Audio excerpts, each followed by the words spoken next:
Tadi kita bicara pemerataan, dan pembangunan yang akan kita kerjakan adalah pembangunan yang memberikan kesempatan tumbuh di berbagai tempat. Bukan hanya membangun satu kota, tapi membangun seluruh wilayah Indonesia.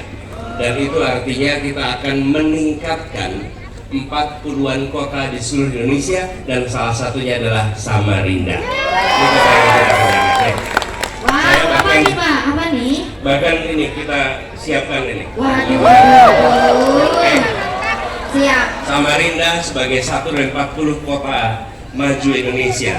Kita akan berencana membangun transportasi umum untuk di Samarinda. Translingko Sungai Mahakam. Kemudian kita akan mendorong Universitas Mula Warman menjadi pusat riset sehingga di sini adalah pusat energi Indonesia. Kampusnya harus menjadi kampus riset transisi energi. Kemudian tadi pagi saya ke pasar Segiri, insya Allah kita akan revitalisasi pasar Segiri. Kemudian juga bangun kampung tepi Sungai Mahakam. Lalu revitalisasi semua tempat-tempat yang kemarin jadi lubang tambang. Revitalisasi lubang tambang. Karena ini kemudian berdampak pada banjir, bukan? Nah, lalu kawasan inovasi energi terbarukan, sekaligus juga yang tidak kalah penting adalah Stadion Palaran akan direvitalisasi. Nah, ini juga boleh baca nih, cari. Tadi belum baca ya di sini ya. Oke. Nah.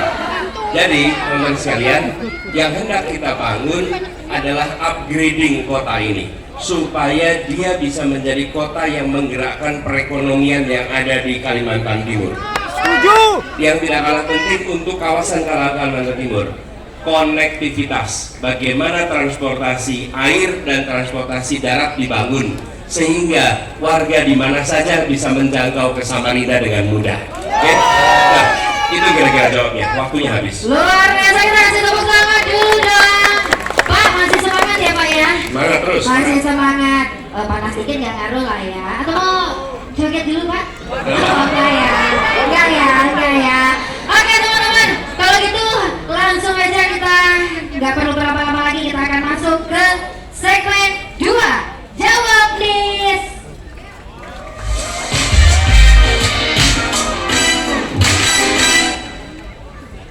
Pak Anies, tema Desak Anies kali ini segmen ke-14 adalah gimana masa depan Kalimantan. Pak Anies, tentunya semua juga tahu Pak Anies adalah salah satu orang tentunya ya yang tidak ingin melanjutkan pembangunan IKN. Padahal IKN itu adalah yang kita bangga-banggakan. Benar nggak sih teman-teman? Betul. Benar nggak sih? Ada yang enggak, ada yang iya. Pak Anies, langsung aja deh kalau gitu. Enggak ya. Oke. Tahan. Coba yang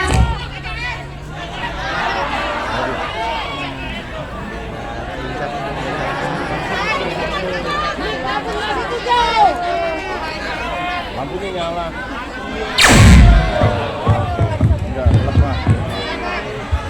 Iya. Siap. Pak Anies, kalau gitu dijawab dulu dong Pak, daripada teman-teman nanti langsung ngasih skor.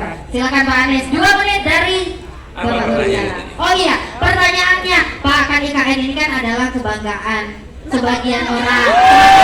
Sebagian ya. Yang setuju tepuk tangan, IKN kebanggaan. Oke. Nah, Pak, masa Bapak mau rebut sih Pak? Coba Pak, Bapak ungkapkan di sini Pak ya. Diungkapkan, jangan ajak saya diskusi untuk berdua doang ya Pak ya. Nanti warga ini makin mendesak lagi. Silakan Pak. Kenapa sih Pak? Jadi hal ini jangan dibahas berdua, ini harus dibahas bersama-sama. Gini, saya sampaikan bahwa masyarakat di Kalimantan, khususnya juga di Kalimantan Timur, punya masalah-masalah urgen yang harus diselesaikan. Dan masalah-masalah urgen ini harus dibereskan. Jangan kita membangun sesuatu seakan-akan seperti mengalihkan perhatian dari persoalan yang sesungguhnya ada di tempat ini. Bagaimana masalah lingkungan itu nyata di sini. Betul tidak? Bahkan kalau sudah mulai musim hujan, air dari Sungai Mahakam ini naik, maka banjir di mana-mana akan muncul.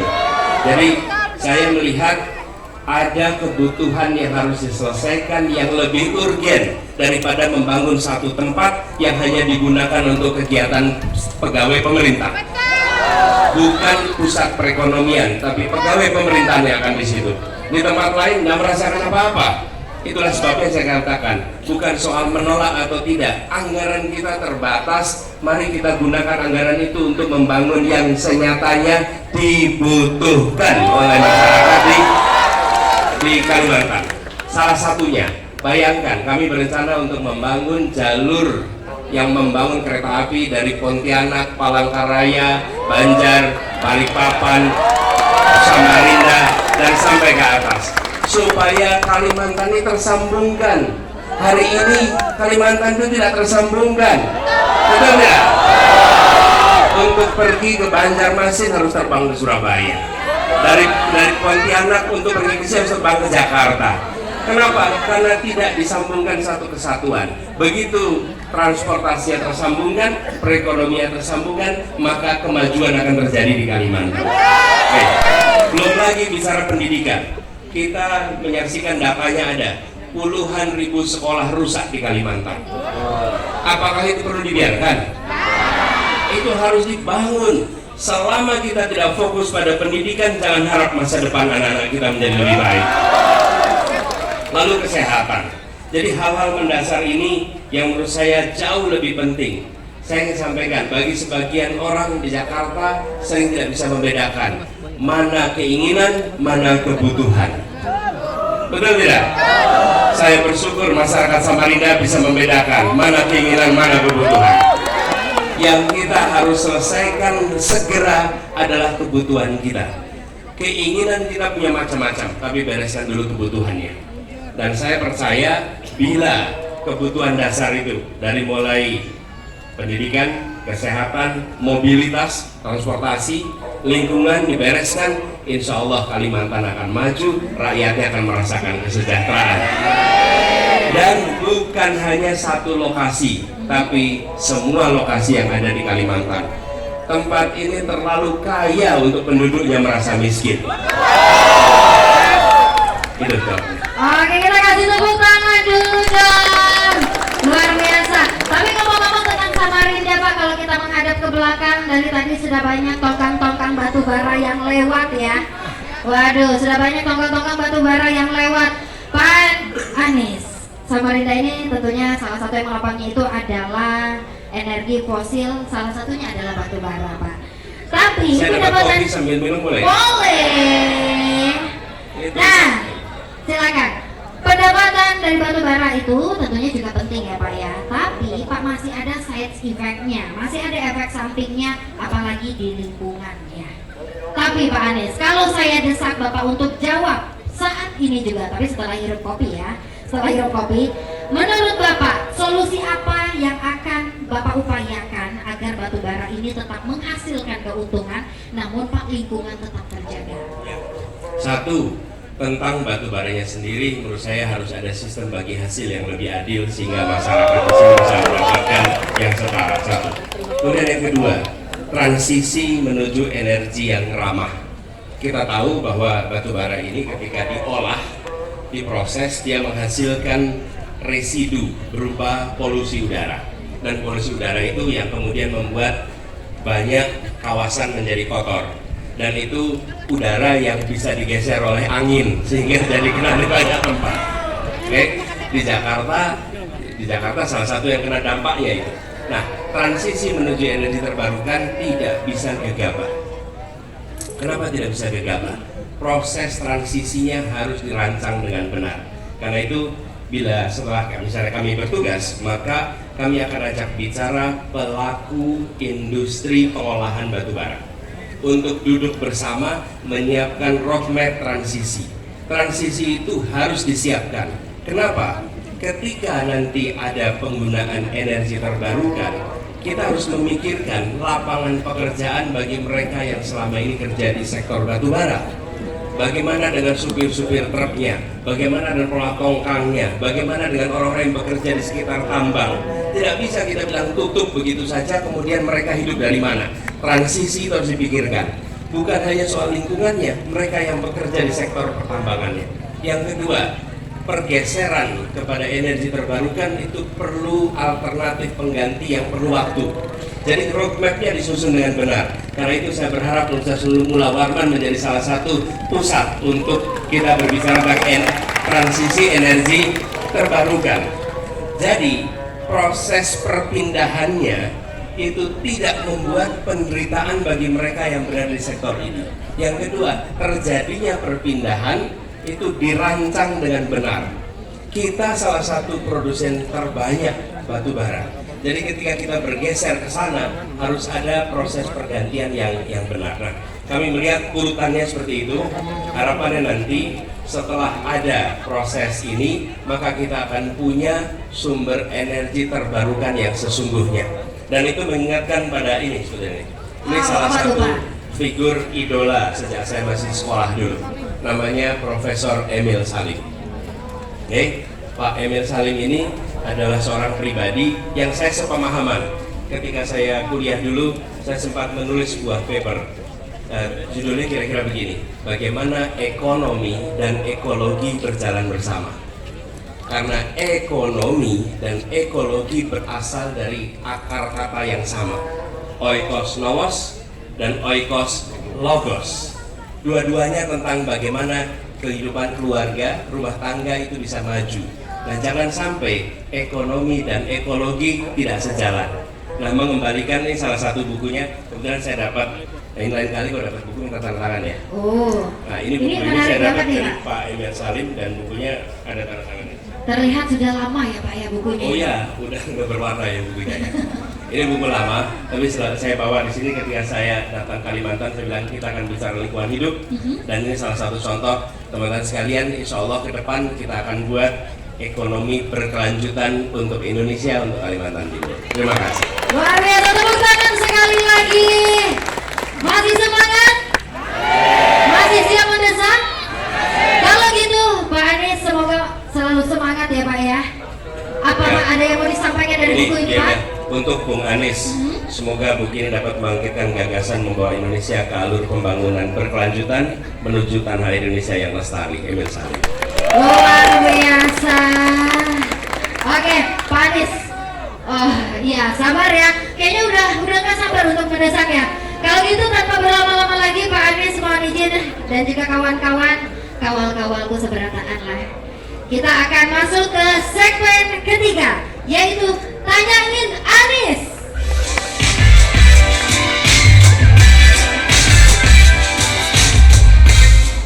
Oke, teman-teman, kalau dari tadi saya yang sudah mendesak Pak Anies dengan beragam pertanyaan yang sudah banyak saya sampaikan dan langsung dijawab oleh Pak Anies. Tapi kali ini saya akan memberikan kesempatan untuk teman-teman menyampaikan pertanyaan boleh, pernyataan boleh, secara langsung dan menggantikan posisi saya. Ingat, ketentuannya adalah waktu teman-teman menyampaikan pertanyaan ataupun pernyataan hanya 1 menit. Kita udah punya timer dan mohon izin Pak Anies nanti akan menjawab selama 2 menit. Saya mulai dari sisi sebelah sini, tenang. Boleh diturunkan dulu semuanya. Saya hitung 1 yang ketiga ya. 1.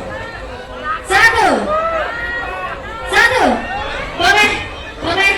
Masnya yang itu boleh. Tenang ya. 1 yang ketiga baru angkat tangan. Jangan dari awal ya. Oke, silakan. Saya perkenankan waktunya hanya 1 menit. Silakan.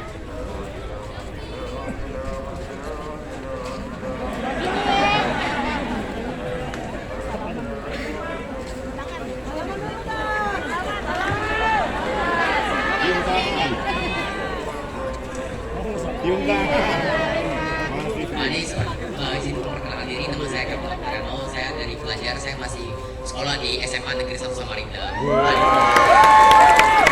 kasih atas kesempatannya. Ada 2 pertanyaan penting yang saya ajukan kepada Pak Anies. Pertama, saya rasa ada gap antara pendidikan di luar Jawa, terutama di Kalimantan Timur dengan di Jawa. Saya sadar akan hal ini ketika saya mengikuti lomba-lomba di nasional, ketika saya melihat klasemen juara umum OSN, FLS 2N, selalu Kalimantan Timur ataupun daerah-daerah di luar Jawa itu berada di bawah. Saya merasa, saya sudah tanya ke teman-teman saya yang di luar di Jakarta, di Banten, memang ada gap. Di sana udah ada pelatihan yang berjenjang, sedangkan di sini tidak ada.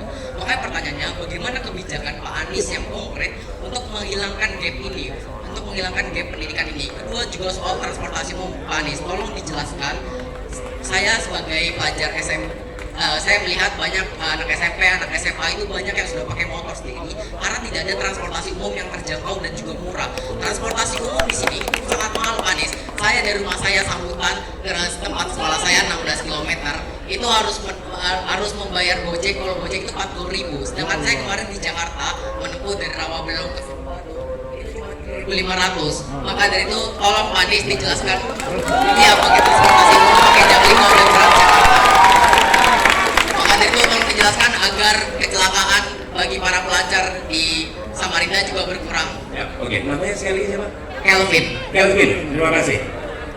Kelvin sudah merasakan truk Jaklingko di Jakarta ya? Sudah sangat aman, Pak. Ya, terima kasih. Gini, pertama tentang gap pendidikan. Ini problem nyata yang menurut kami bila itu tidak diselesaikan, maka ketimpangan ekonomi akan selalu terjadi. Kenapa? Karena banyak anak-anak dari berbagai daerah dikirim ke Jogja, ke Malang, ke Bandung untuk pendidikan, betul tidak? Dan saya mengalami, saya sekolah di Jogja, teman SMA saya dari berbagai provinsi di luar Jogja. Kenapa? Karena mereka untuk ingin masuk perguruan tinggi, SMA-nya masuk ke Jogja karena gapnya yang tinggi. Nah, kami nanti akan lakukan pemerataan ini, berbagai program. Misalnya, satu adalah pertukaran kepala sekolah. Oke, pertukaran kepala sekolah. Kepala sekolah dari sekolah-sekolah yang baik di Jawa bertukar dengan kepala sekolah yang ada di sini. Oke? Bisa wakilnya, bisa. Intinya apa? Supaya terjadi perpindahan pengalaman. Begitu ada kepala sekolah baru memimpin di sini, maka guru akan merasakan, oh begini ya sekolah baik itu dipimpinnya. Di sisi lain, kepala sekolah di sini dikirim ke sana untuk belajar bagaimana mengelola sebuah sekolah yang baik.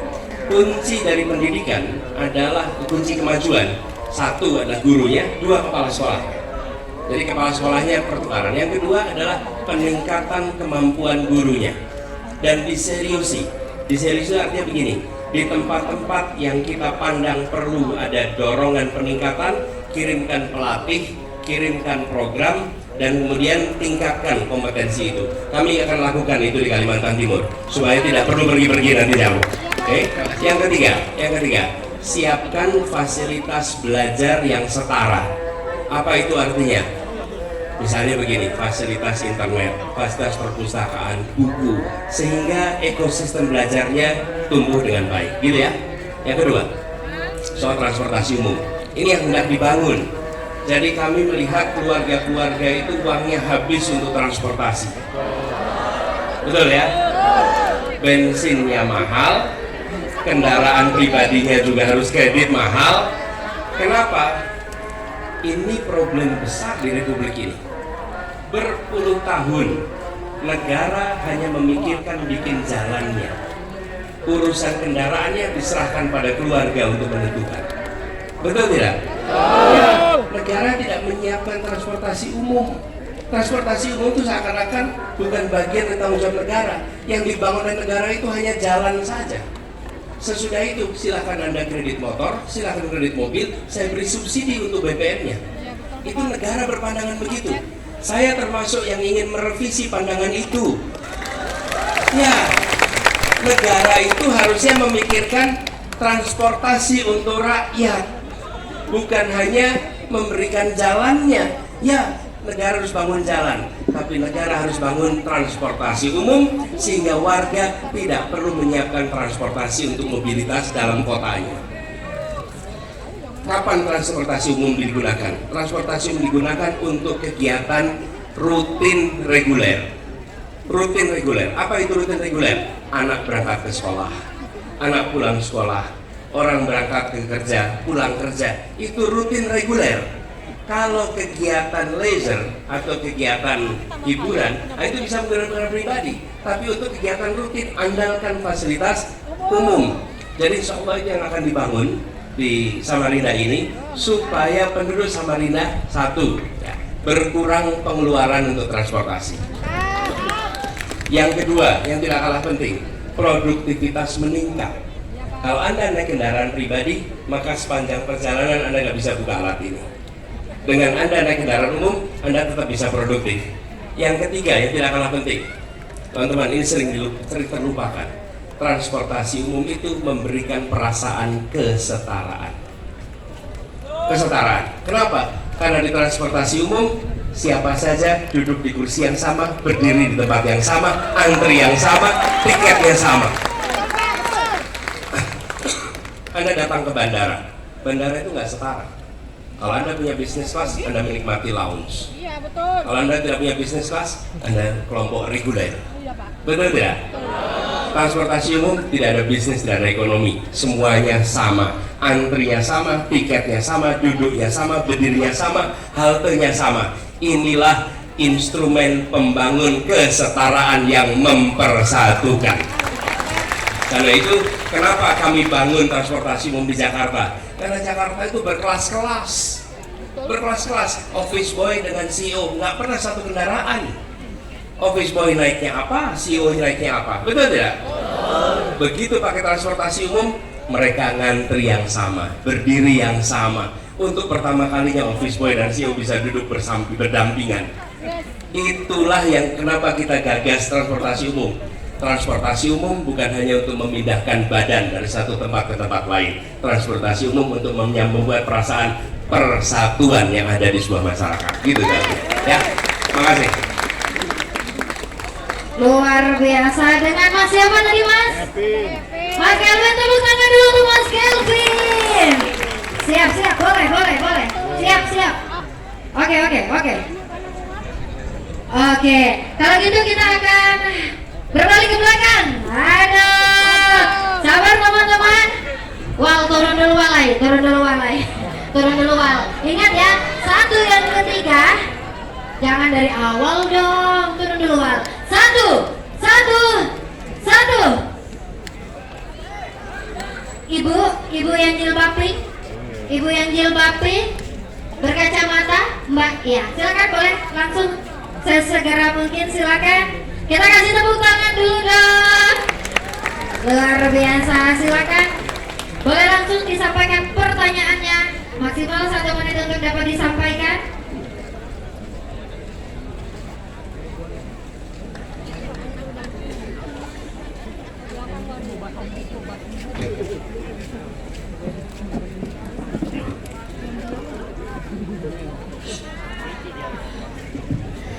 Bismillahirrahmanirrahim. Assalamualaikum warahmatullahi wabarakatuh. Masya Allah, tabarakallah, akhirnya berjumpa langsung dengan Presiden. Insya Allah Presiden 2024. Amin. Sebenarnya banyak sekali ya, kenal dulu ya Bapak ya. Saya Nia, biasa dipanggil kalau di Samarinda Miss Nia, karena saya mengajar bahasa Inggris. Oke. Miss Nia. Iya, baik. Pertanyaan saya sebenarnya luar biasa banyak ya, ada sekitar 17 pertanyaan. Tapi karena waktunya sangat terbatas, maka saya akan sampaikan 2 poin penting dulu. Kalau pertama tadi disampaikan oleh moderator Mbak Fiona, maka kita akan saya pertambangan dulu. Pertama terkait lingkungan yang berhubungan dengan pertama tadi Bapak sampaikan. Sebelumnya ketika tahun saya lupa tahun 2010-2011 saya lupa. Ketika itu saya di International Islamic University Malaysia sebagai moderator bersama Profesor Dr. Emil Salim, diskus terkait tentang lingkungan dan pertambangan di sana. Lalu saya sempat berdiskusi dengan beliau dan bertanya, sangat disayangkan sekali untuk Samarinda, kan mungkin untuk Kalimantan Timur, pertambangan ini cukup besar, betul? Miss Nia, Iya. izin Miss Nia 1 Ya. menit ya, bukan 1 jam Miss Nia. Iya, baik. Miss Nia. Ya, lalu saya tanyakan ke beliau, sayang sekali banyak sekali holder-holder ini, stakeholder, terutama perusahaan tambang, tidak begitu peduli tentang terkait lingkungan itu sendiri. Dan Profesor pasangan saling begitu genjot, begitu semangat, begitu mengencourage sekali lingkungan, ekologi, ekonomi begitu Silakan, maksimal. Miss Nia, Lalu saya tanyakan pertanyaannya. kepada beliau, bagaimana sih beliau ini memaksimalkan untuk mengencourage bersama-sama tahanan tersebut. Nah, ini bisa kami langsung pada Bapak Anies Baswedan. Bagaimana tanggapan Anda terkait usaha maksimal dari profesor-profesor terkait lingkungan dan tambang ini sendiri? Pertama, yang kedua terkait missing point. Setiap Baik, daerah Miss ketika Nia. Bapak Anies Baswedan datang ke Miss Samarinda Nia. atau ke kota-kota lain, adakah Siap. missing point? Tepuk tangan dulu Atau untuk Miss Nia. Bisa lanjutkan? Silakan. Ada missing point apa Silakan, yang Miss Nia. Waktu telah habis, Miss Nia. Baik. Terima kasih. banyak. Wassalamualaikum warahmatullahi wabarakatuh.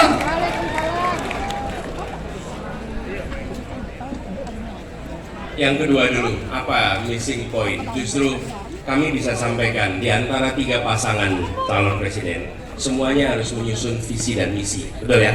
Nah, pasangan nomor 1 adalah satu-satunya yang menyusun visi misinya menggunakan, kalau bisa dibilang, 2 dimensi. Satu adalah dimensi sektor. Sektor itu artinya apa? Pendidikan, kesehatan, perindustrian, energi itu sektor. Nah, semua menyusun dengan sektor. Apa yang mau dikerjakan di tiap sektor. Nah, pasangan nomor 1, satu-satunya yang membuat dimensi kedua, yaitu dimensi wilayah. Apa yang dibutuhkan untuk Sumatera, apa yang dibutuhkan untuk Jawa, apa yang dibutuhkan untuk Sulawesi, apa yang dibutuhkan untuk Papua, apa yang dibutuhkan untuk Kalimantan, yang itu berbeda-beda tiap tempat. Jadi, kita jangan menganggap Indonesia itu sama. Indonesia itu memiliki variasi yang tinggi sekali. Dan disitulah ikhtiar kita untuk memasukkan, kalau istilahnya Miss Nia tadi, adalah missing point, hal yang terlewatkan. Karena ketika kita bicara se-Indonesia, maka kita sering melewatkan urusan-urusan yang urgent di tiap-tiap daerah. Nah, caranya dengan membuat 2 dimensi, dimensi sektor dan dimensi wilayah atau dimensi teritorial. Teman-teman boleh download visi misinya, Anda lihat di situ, sudah ya? Terima kasih. Makasih buat yang sudah download. Kasih tepuk tangan boleh dong yang sudah download. Buat yang belum silahkan download, nanti Anda baca. Dan Miss Nia itu ada bahasa Inggrisnya juga, Miss Nia. Jadi kalau mau dibagi kepada mereka yang menggunakan bahasa Inggris. Yang kedua, soal lingkungan hidup. Begini teman-teman. Dalam pengalaman kami, pelaku usaha itu nurut pada pemerintah. Nurut sama pemerintah. Pelaku usaha itu nggak akan bertumbukan dengan pemerintah. Pelaku usaha nurut. Problemnya, pemerintahnya sendiri tidak memprioritaskan ekologi, tidak memprioritaskan pembangunan berkelanjutan, sehingga mereka pun merasa ada keleluasaan di situ. Sudah saatnya negara tidak diatur oleh para pelaku usaha, dan sebaliknya, justru negara yang harus mengatur pelaku usaha. Saya mengalami mengelola Jakarta, dan ketika saya proses kampanye hingga bertugas di Jakarta, didukungnya oleh rakyat kebanyakan, bukan oleh para pemilik modal yang besar, bukan. Dan ketika saya bertugas, saya panggil mereka, kita menginginkan Jakarta yang A, B, C, D, mari kita sama-sama, dan mereka ikut. Jadi saya yakin ketika diundang dan ditunjukkan masa depan praktek merusak lingkungan itu setara dengan praktek perbudakan. Dulu praktek perbudakan itu dianggap normal, usaha pakai budak itu normal. Tapi siapa yang menganggap hari ini normal kalau pakai budak? Tidak ada yang terima. Dulu berusaha dan merusak lingkungan bisa dianggap normal. Ke depan itu aib, itu dosa, dan itu harus berubah. Itu yang saya ingin sampaikan. Dan insya Allah kita lakukan perubahan sama-sama. Saya yakin dibuat pesan moralnya, diturunkan dalam bentuk regulasinya, lalu laksanakan, terjadi perubahan. Terima kasih. Baik, terima kasih. Kita tepuk tangan dulu untuk Miss